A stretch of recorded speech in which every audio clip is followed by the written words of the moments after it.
dosen Siti Percaya dari SNM selaku dosen pengampu mata kuliah statistika deskriptif. Saya di sini akan membacakan tujuan pembelajaran. Yang pertama itu ada membentuk distribusi sampling dan membuktikan hubungan nilai sampling dengan populasi. Yang kedua ada mahasiswa mampu membedakan perhitungan probabilitas dalam kondisi sampling dan populasi. Selanjutnya saya akan membacakan teknik penarikan sampel. Teknik sampling adalah teknik atau metode untuk memilih dan mengambil unsur-unsur atau anggota-anggota dari populasi untuk digunakan sebagai sampel secara representatif. Teknik sampling banyak menggunakan teori probabilitas sehingga berdasarkan tekniknya dikategorikan menjadi dua, disebut probability sampling dan probability sampling. Yang pertama itu ada probability sampling. Probability sampling adalah teknik sampling di mana setiap anggota populasi memiliki peluang sama untuk dipilih menjadi sampel. Lanjut yang A ada sampling acak sederhana, yang B ada sampling acak sistematis, yang C ada sampling stratifikasi, yang D ada sampling rumpun, yang E ada sampling bertahap, yang F ada probabilitas proporsional ukuran. Selanjutnya yang kedua itu non probability sampling. Teknik non probability sampling bahwa setiap anggota populasi memiliki peluang 0, artinya pengambilan sampel berdasarkan kriteria tertentu seperti judgement, status, kuantitas, kesukarelaan dan sebagainya.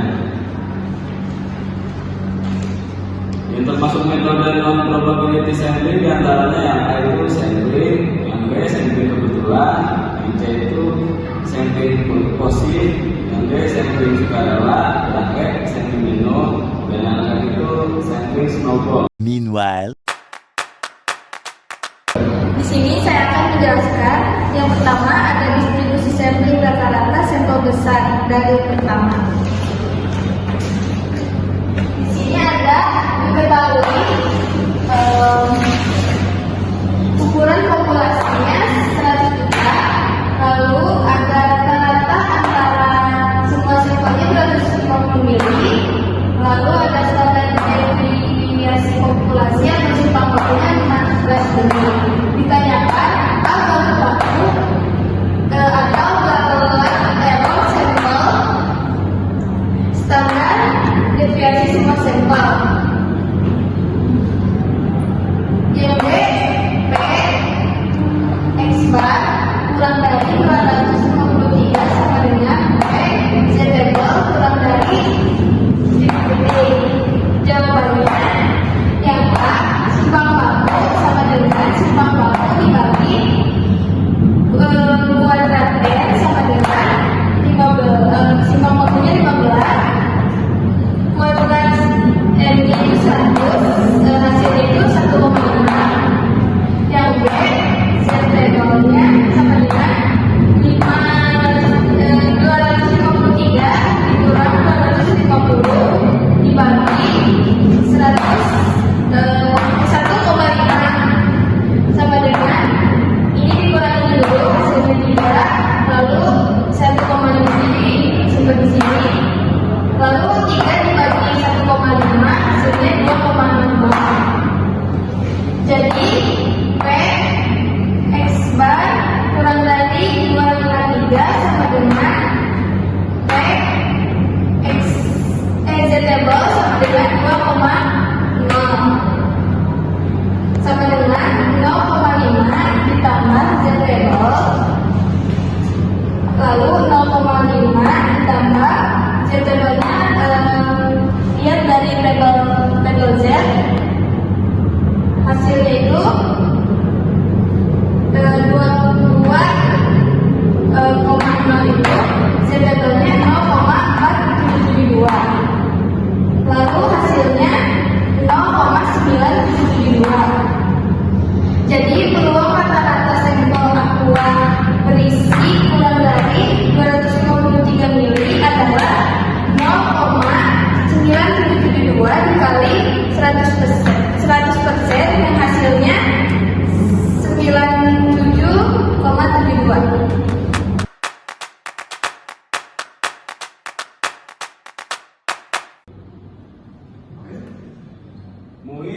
X bar sama dengan B sama dengan 165 cm. Simpang baku itu sama dengan 12 cm. N itu sama dengan 36. Ditanya A-nya, berat baku atau berat error sampel? Simpang baku X bar.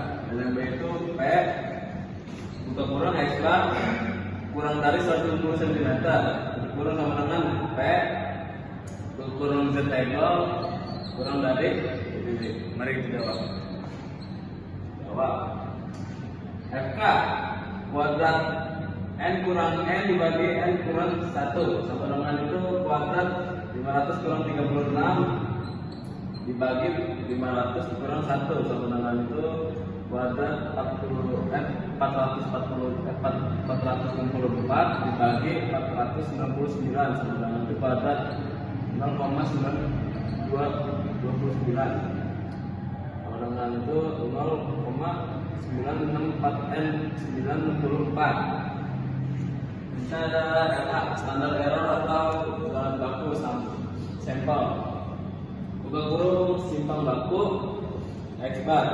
Buka kurung simpang baku X bar sama dengan simpang baku dibagi kuadrat N dikali FK sama dengan 12 dibagi kuadrat 36 dikali 0,964 sama dengan 1928. Yang B peluang rata-rata sampel X bar akan memiliki rata-rata tinggi badan kurang dari 160 cm. Z table sama dengan 160 kurang 165 dibagi 1928 sama dengan min 2,59.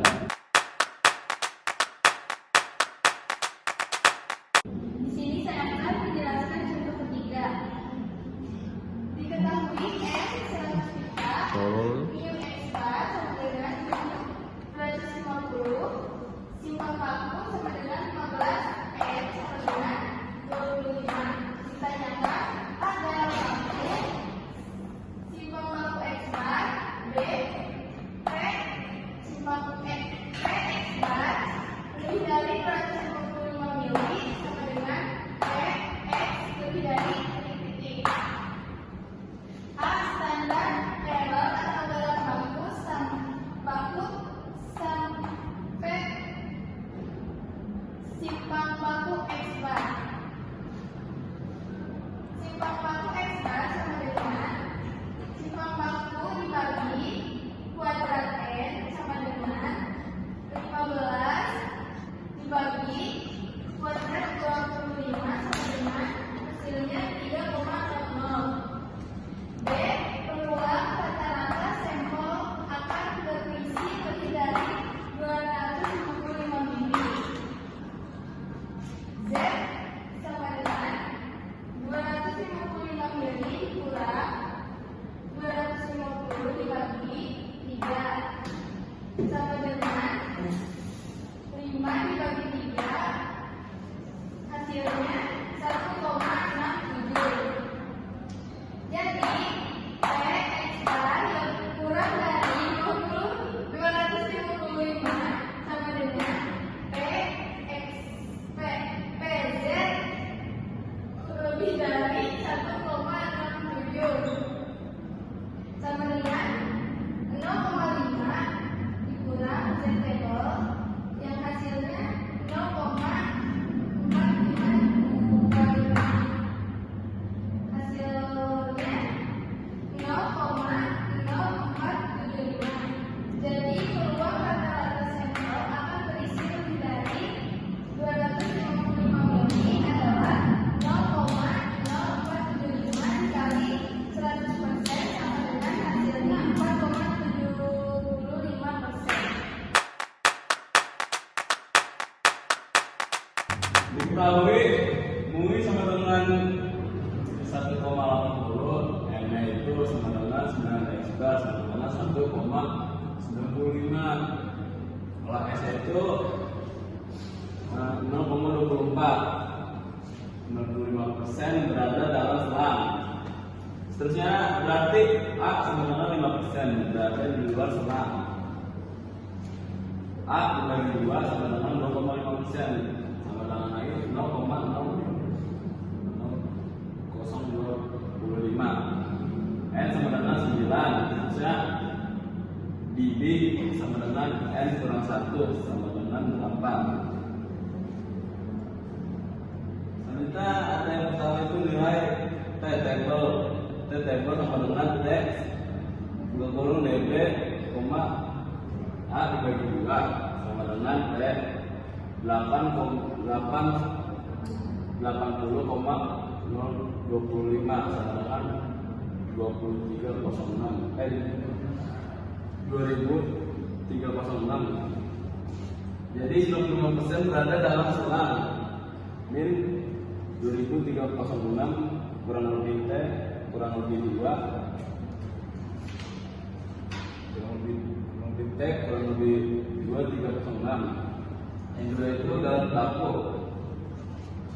Simpang baku X bar sama dengan simpang baku dibagi kuadrat N sama dengan 0,24 dibagi kuadrat 9 sama dengan 0,08. Dan terakhir ketiga nilai T itu sama dengan X bar kurang mu dibagi simpang baku X bar sama dengan 1,95 dikurang 1,80 dibagi 0,008 sama dengan 0,15 dibagi 0,08 sama dengan 1,875.